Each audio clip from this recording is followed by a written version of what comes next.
Yo, what's good, man? It's your boy O.N.E once again, bringing you 60 seconds of substance. Today we're coming out of the book of Luke, chapter 23, verses 32 through 38, talking about Christ on the cross. There were also two other criminals led with him to be put to death. And when they had come to the place called Calvary, there they crucified him, and the criminals, one on the right hand and the other on the left. Then Jesus said, Father, forgive them, for they do not know what they do. And they divided his garments and cast lots. And the people stood looking on. But even the rulers with them sneered, saying, He saved others, let him save himself, if he is the Christ, the chosen of God. The soldiers also mocked him, coming and offering him sour wine, and saying, If you are the king of the Jews, save yourself.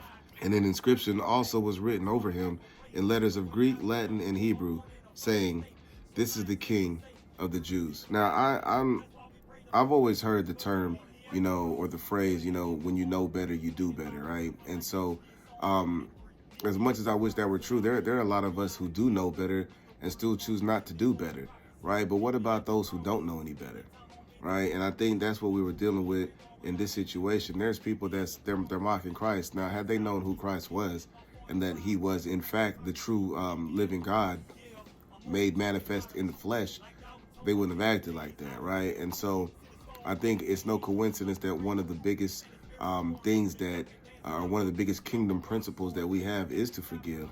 And Christ was a perfect example of that. And that's why he says, forgive them, Father, for they know not what they do, because they didn't know any better. And we have to keep that in mind, too, as Christians, that, there's going to be times when we get persecuted and treated unjustly just because they don't know any better. And so when situations like that, arise, prepare yourself, don't get caught off guard.